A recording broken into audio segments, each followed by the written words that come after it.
Happy Friday, Justin. How are you? Good morning. It's another wonderful day in Electric Studio 2. Here, got the IONIQ 5 behind me. Loving my new car, but there are a few things I'm not too happy with, and I'm looking forward to talking about that today. Exactly. Yes. So we're going to kick things off with the three things. We put hate in the title, but it's three things you just don't love as much because it's a beautiful, beautiful, great vehicle. Three things you don't love as much about your IONIQ 5. Then we're going to talk a little bit about market share, EV market share here in the United States. Super interesting what's going on there. And I have a feeling there'll be a few questions in the chat that we can try and answer as well. Sound like a pretty good show to you? Yeah, sounds great. Well, let's kick it off then. Give us All number right. one on that list of my dad's in the office. Oh God, beautiful. We Give us love you, number one Ray. on that list. We love you, Ray. So, to listeners and viewers out there, if you clicked on the video thinking that I hate my car, joke's on you, I actually love my car. But there are three things that tickle me the wrong way. Now, number one. Driving 600 miles from New York to West Virginia, I was riding on the highway at like 75 miles per hour, and I was a bit disappointed with the highway efficiency. Now, as an EV nerd and longtime follower of EV engineering and understanding drag and how the physics of the wind affects an electric vehicle, I was not too surprised. But once I experienced it firsthand, range on the highway, like range anxiety kind of started to creep in during the first few Really? days of ownership on the freeway. So the Hyundai IONIQ 5 all-wheel drive version gets about 250 miles on the charge. However, I was noticing cruising down the highway, 75 miles per hour, I was looking at more like 200 miles of range. And when the temperatures were colder, like 35, 40 degrees, I'm talking 180 miles of range. Now, here's the deal. For me personally and for my family, that's no problem at all because we like to stop once every 2 hours or so, maybe 3 hours when we're traveling. And the IONIQ 5 charges so fast at up to 230 kilowatt speeds that I really couldn't complain. But I was thinking about the average American driver. A lot of people like to drive for like 4 hours at a time. I don't know how they do it. My bladder doesn't work like that, but that's what they do. And if you need to stop once every 180 to 220 miles for about 20 minutes to charge, that might be a problem for a lot of people. It's not a problem for me. Honestly, I like to get out and stretch my legs, but I was a bit disappointed with that highway efficiency. Now, let's talk real quick about why that is. It's Yeah, all about please. the drag coefficient. Now, Zach, what do you know about drag coefficients? Very, very -1. I know -1 about drag coefficients. I also know you probably can't have a -1 drag coefficient. How about that? Yeah, that would be like gravity surfing. Yeah, that'd be cool. Um, so the Tesla Model Y is kind of the gold standard for drag coefficients when it comes to electric SUVs or crossovers. The Tesla Model Y is 0.23 drag coefficient. So what is a drag coefficient? It's the way that the force of the wind as you're pushing through it slows you down. It's basically friction caused by wind. It can be caused by rain, snow, anything that's dragging you down when you're trying to go fast on the highway. Now, drag is a much bigger issue at highway speeds than it is around town. And it's not linear. So going 80 miles per hour is going to impact your range way more than going 70 miles per hour. And I kind of learned this the hard way when I was traveling. The IONIQ 5 has a drag coefficient of 0.29. So this is kind of one of the sacrifices I pay for having a really cool looking car is it's not too aerodynamic.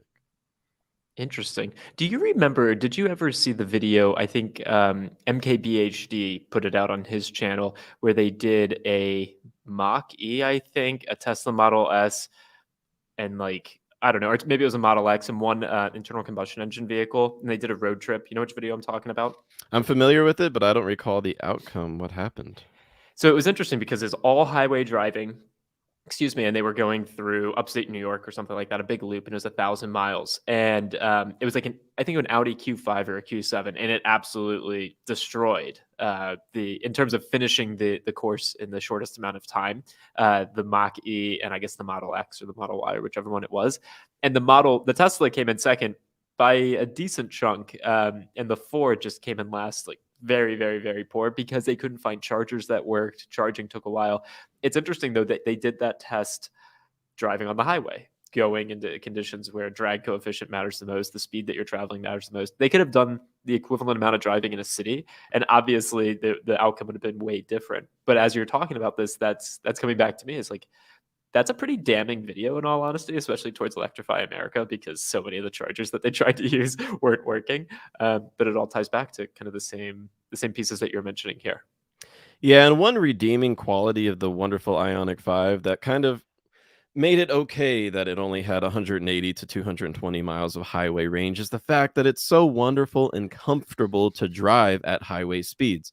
I'm used to a Subaru Forester. I previously had a Nissan Altima, and those cars are on a whole different level. They are loud on the highway, lots of road noise. It's not a peaceful place to be listening to a podcast or music in the car. The IONIQ 5, it's just a heavenly place to be, sitting at 75 miles per hour. It's quiet. So honestly, I can't complain. I wish it had better highway range, but that's the price I pay for a really cool looking car. But Zach, you kind of brought us into number 2 for what I hate about my IONIQ 5, which is let's hear it.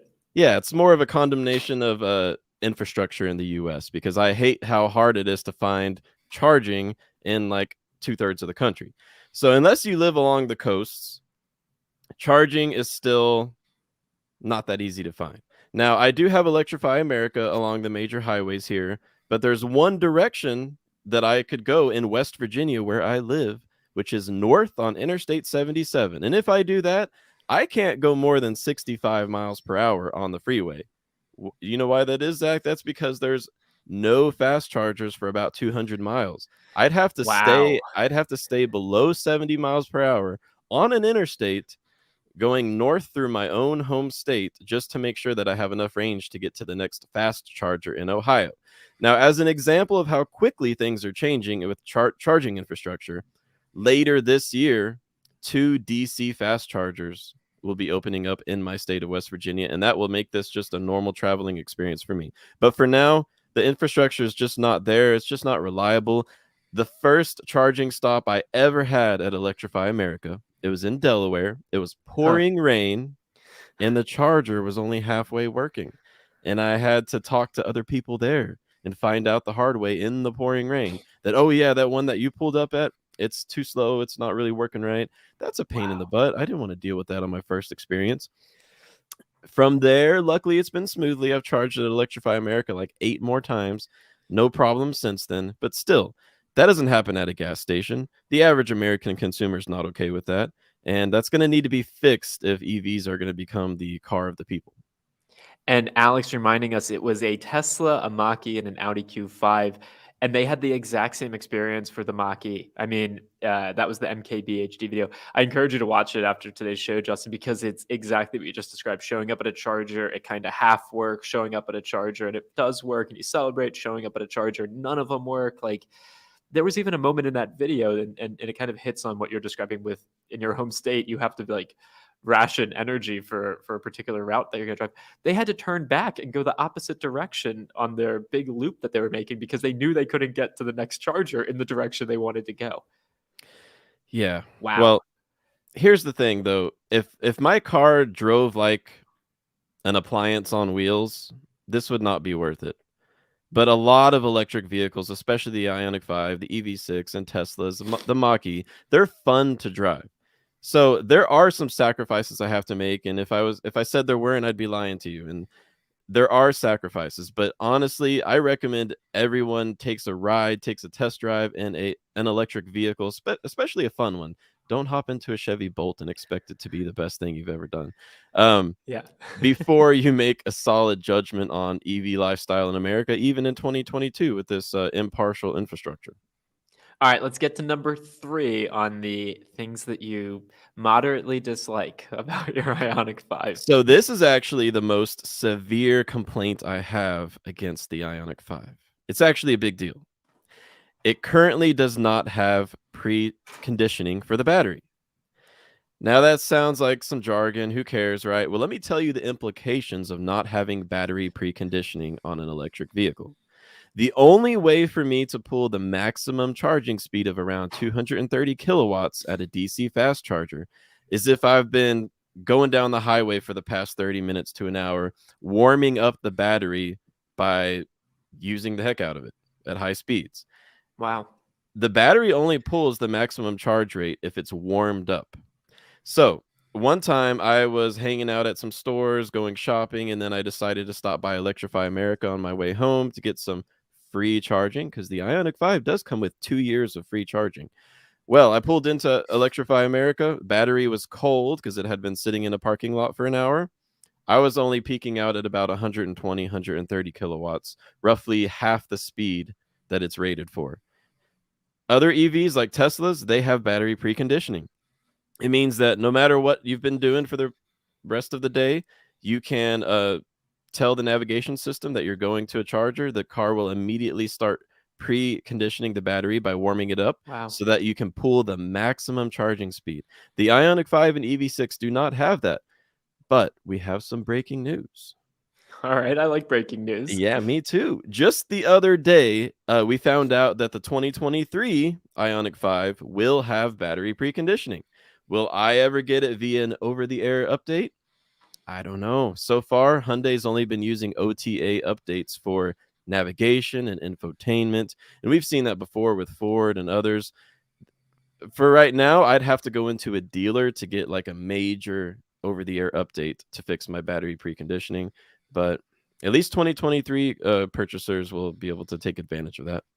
That's super interesting. I had absolutely no clue, even conceptually, what that was. I love this because I learn so much from you each time we do this show. Why don't we jump to the chat for a minute here, Justin? Say hi to some folks that are with us live, and then let's go to the EV market share conversation because it's super interesting. How's that sound?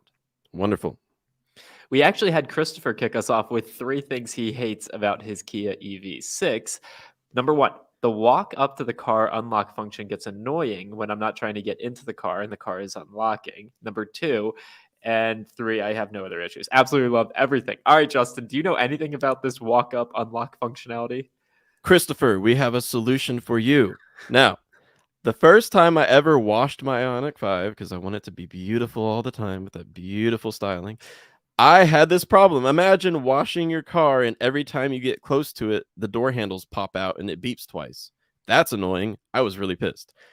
It turns out, Christopher, that if you go into the vehicle settings, you can easily turn that off. It's just a checkbox. And I know that the IONIQ 5 and EV6 have very, very similar infotainment and vehicle control navigation. They're basically built on the same platform.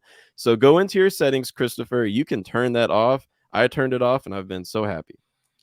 Freddie in the chat here saying, is the EV6 more aerodynamic than the IONIQ 5? Would the EV6 perform better on the highway?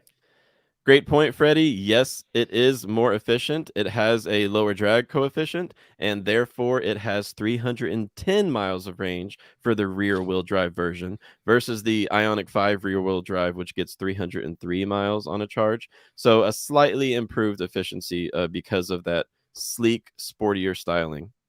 Both of them look damn cool. The IONIQ 5, I think, looks more interesting, but the EV6 also super cool looking. So you can't deny that both of them are pretty damn neat.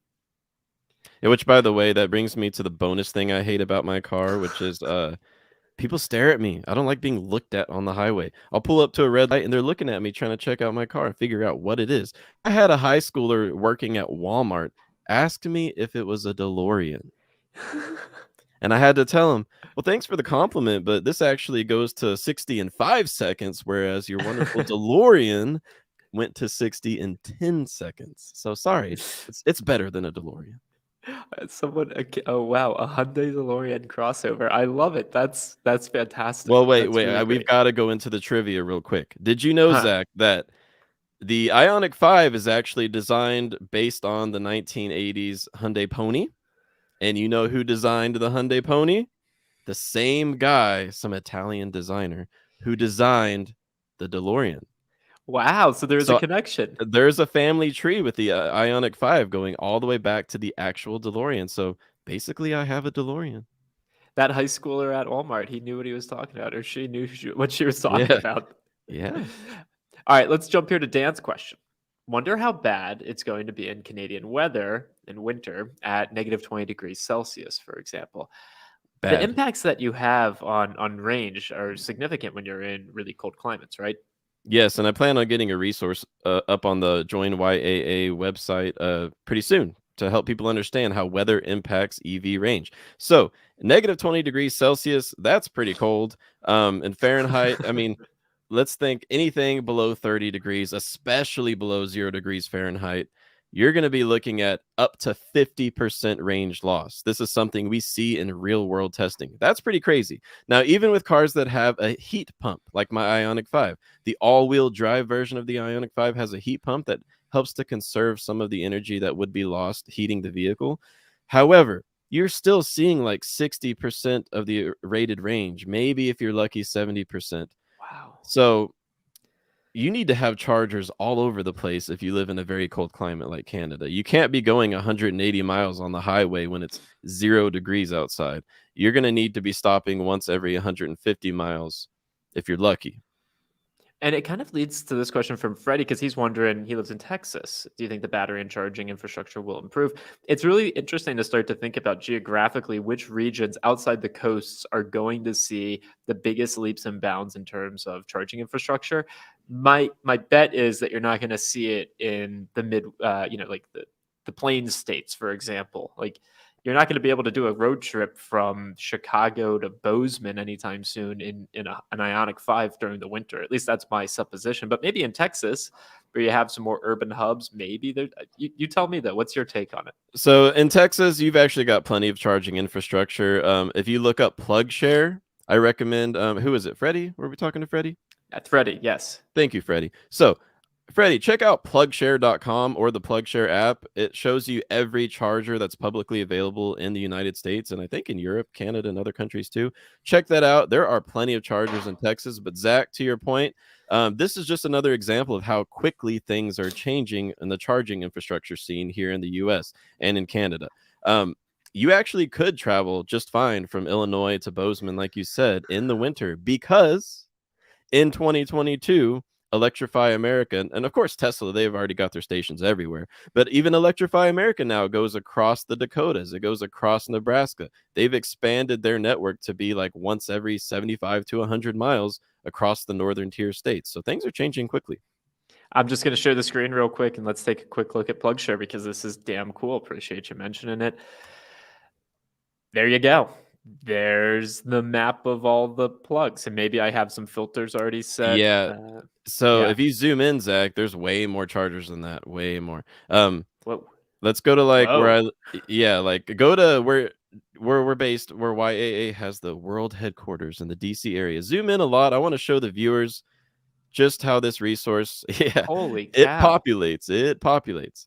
So the filters are fun to play with. I have, oh my gosh, I have my PlugShare app filters on so that I only see DC fast chargers. Now, I would love for you to play with that filter, make it so that it only shows DC fast chargers, and that's really gonna elucidate the scarcity of fast charging. Tesla Roadster. Which one do I want? Let's see. You'd be looking for charging speeds. All right, let me toggle all again, and let's go down here. Minimum power. It's going to be down there. Minimum power. Go. Minimum power. Switch it to like 100 or something like that. 120. There you go.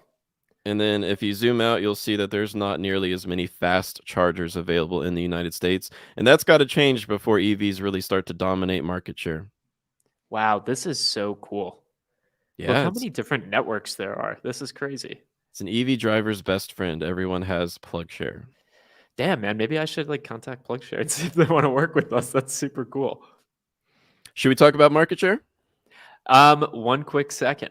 Okay. Richie Rich, great show, guys. Subscribed. We appreciate that. Looking to trade in my RAV4 Prime, 4,000 miles for an IONIQ 5 this year. Any tips on when or any other strategies to do this? And I'll just mention that RAV4 Prime is worth way more than whatever you paid for it originally. So just like we always talk about over on the YAA channel, sell that thing for the most money possible. I know Justin has some, and we did a video on the YAA channel, Justin, about how to buy an IONIQ 5 at MSRP. Yeah, so Richie Rich, I highly recommend getting one as soon as you can, because the latest data out of Hyundai shows that the shortage, the supply shortage, the production constraints, they're not getting any better. Canada was just notified that they'd be receiving less than 1,000 IONIQ 5s for all of 2023. In the United States, we don't have the official numbers, but I'd recommend getting one as soon as you can. even if the 2023 model might have some improvements and upgrades, I would get a 2022 if you can find it. It's a lot easier to find the base and mid-level trims than it is to find the limited. Well said, Justin. Thanks for sharing that. And obviously, use our dealer reviews. You can see Justin's review of Hyundai 112. You can find a dealership, hopefully, that'll sell you the vehicle at MSRP. Let's talk about market share, Justin. You have a great article that's live right now on the joinyaa.com website. Let me pull it up right here. And you're going to be updating this resource every single month. So if you go to resources, blog, if you scroll right here, EV sales forecast, bookmark this page because Justin's going to keep it updated. Let's run through some of the data here that you've got on market share in the United States. I'll let you kind of just talk us through the numbers. Yeah, so I love data. I'm a big data nerd, and digging into EV market share data, which by the way, this is only applicable to the United States, but it was fascinating because we're going through a period of rapid change. And this is on top of the fact that we have no idea what EV market share would be if supply could meet demand. Every EV out there right now is selling out. There's months-long waits, except for the Chevy Bolt, of course, and the Nissan Leaf. But for the rest of the guys, there's a long wait. But even with all of those problems, in first quarter of 2022, full EV, so not plug-in hybrid, pure EV market share reached 5% of new car sales for the first time in the United States. That's a lot. I mean, sure, in Europe, there's plenty of countries with 20%. Even Norway's 80% electric market share. But in the US, that's a big improvement considering that in 2020, we were at just under 2% full electric market share. And now here we are less than 2 years later at 5%. Where will it go from here? Zach, you and I know it's going to be dependent on supply constraints and how the chip shortage works out, and not to mention international conflicts, but it's pretty amazing seeing what's going on. Let's talk a little bit about Q1. So in Q1, Tesla represented what, 75% of all EVs sold? Yes. By now, the industry experts had expected that GM, Ford, Stellantis, all the legacy automakers would catch up to Tesla. But honestly, because of their vertical integration with their supply chain, they've been able to increase their market share versus 2020 and 2021. We're now looking at 75% market share for Tesla within the EV segment. That's crazy. I mean, even I thought it'd be around 50% by now, which would still be very impressive to dominate 50% of the EV market. But it's really because they're still able to produce a ton of Model Ys. That's the #1 selling electric vehicle in America. Tons of Model 3s. And the other automakers are just struggling to have enough parts to make their EVs.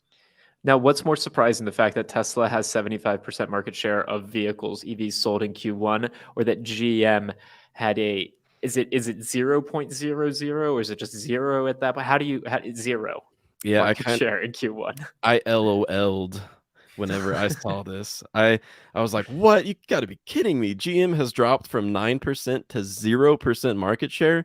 And it's all because of the failure of the Chevy Bolt recall. Now the recalls are mostly fixed and Bolt owners are getting their cars back. They're starting to come back on the market for sale. But that really, like literally killed their EV sales in the latter half of 2021 and Q1 of 2022. Now that they have big plans for the Silverado EV, Chevy Equinox EV, I mean, the future is looking bright for GM, especially with their Ultium battery platform. But it's going to take a while to get back any market share. They're literally at zero. I mean, if you sell 30 Hummer EVs, that's not enough to equal 0.1% of the market.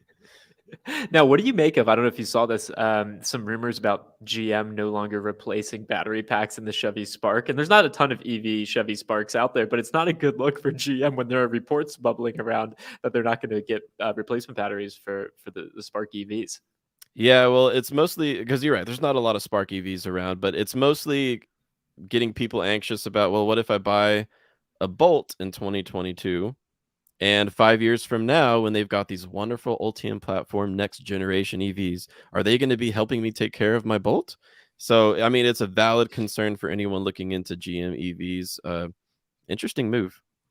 Now, on the market share front, Ford and VW seem to be affected, I'd say, the most by the supply chain issues. And heck, we saw Ford's quarterly earnings come out earlier this week, and they were down big time, but that was primarily as a result of Rivian stock taking a tumble over the past few months or during Q1. But Ford and VW, their market shares kind of declined over the past few years. And then on the opposite end of the spectrum, Hyundai Kia, they're like becoming the number 2 player in the EV space. Yeah, so Ford's slide down the EV market share percentage list is really because of availability, the supply shortage. They can't make enough Mustang Mach-E's. That is their electric vehicle right now, is the Ford Mustang Mach-E. It's very popular. Owners love it, but they just can't make them with the supply shortage. And consequently, they've fallen from about 7% of the EV market share in the United States in early 2021 to under 5% now. And Hyundai and Kia, they've been seeing the opposite trend because the IONIQ 5 and EV6 are just so popular. A year ago, Hyundai Kia were at 3% market share, and now they're getting closer to 10% because everyone wants an IONIQ 5. And then you've got like some smaller players, but making some meaningful impacts as well. For example, Rivian and Lucid, about 1% market share. I'm more impressed, honestly, with Volvo and Polestar. They've done, I think, yeoman's job, however the heck you say that, to actually be in a position. They almost have 2% market share of Q1 EV sales. That's incredible. Yeah, and the first time I saw a Polestar at an Electrify America station, I could totally see why they're popular. I mean, it's a wonderful looking car, and it's a few thousand less than a Model 3, and you still get the EV tax credit if you go with the Polestar. I do want to talk real quick about that example with Lucid and Rivian, because we have to think about the news headline to market share ratio. How many of the EV headlines are about Lucid and Rivian? A lot, right? Justin, I want to invest in like a hedge fund that has like a Yeah. news headline to Market vehicles share produced ratio. Yeah. ratio. Yeah, that's I'm in on that hedge fund. Yeah, so I mean, all the headlines, but combined, these two automakers are still just 1% of EV market share in Q1 of 2022. I look forward to updating this resource every month or every quarter as the data comes out. We're going to make this a long-term project. Oh, definitely, because it's going to. I mean, quarter over quarter, the volatility in what we see there is going to be drastic. I mean, heck, honestly, like companies like VinFast, I can't wait to see. And I know we had a question that came in recently from Kenny on the YAA community forum, like Fisker, VinFast. There are other upstart companies that, knock on wood, eventually should be putting vehicles on the road, and that's going to impact the market share situation as well. Yeah, so Kenny was wondering what we think about VinFast and Fisker. Now, VinFast just announced they're building a gigantic factory in North Carolina to build the VF8 and VF9 electric SUVs here in the States. VinFast has a very unique and, I would say, controversial model for how they're pricing their vehicles. You got to buy the vehicle, and then you have to pay a monthly price to rent the battery. Now, why would you want to do that? That's the only electric vehicle that is following this batteries not included model. They say that the benefit is you will get an upgraded, better battery as they become available. But you would have to expect to pay, let's see, it's like $35 to $45 a month on top of your monthly car payment just to rent the battery. So if you got to take that into consideration if you're interested in VinFast. Not to mention they haven't sold a single vehicle in the US yet, so you're kind of stepping into the unknown if you go with VinFast. Not only the unknown of a brand new manufacturer, but also the unknown of a new model as well. So that it'll be interesting to see. Maybe that'll cause mass adoption and a huge impact a year from now when we look at the market share then, or a year from now we're not talking about VinFast because that model didn't really latch on with the public. What about Fisker? I know Fisker's got at least ambitions of being moderately priced with their SUV. They haven't really produced anything yet. Maybe I'm mistaken there, but what's your take on Fisker? We don't even have time to go into the storied history of Fisker. It's a crazy story involving Hurricane Sandy, going bankrupt, rebranding. But here they are with the Fisker Ocean, and I'm a big fan of what they promise with the Fisker Ocean. We're talking over 300 miles of range, a starting price of under 40,000 apparently, but that's a pre-inflation spike, so we'll see how that adjusts over time. I'm a big fan of their pricing model and the styling because Henrik Fisker, the founder of Fisker, he's actually an automotive designer. He's designed vehicles for Jaguar, other automakers, BMW. And what they're doing is they've already signed a commitment with Magna to build the Fisker Ocean. Magna builds vehicles for BMW, Mercedes, various other luxury models they build for them. So I think build quality will probably be great from the get-go with Fisker. However, you also have the Fisker Flexi lease, which you can learn about on our page at YAA. Just search YAA Fisker. You'll see that you can actually do a long-term rental with no commitment with the Fisker. It's like a lease, but without a term. Like you can just kind of end it at any time. I think that's pretty generous. Now, we'll wrap it up with one issue that I foresee with Fisker.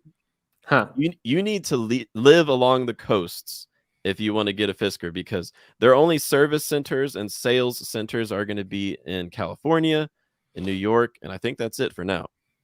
So if you live in the middle of America like I do, I can't buy a Fisker.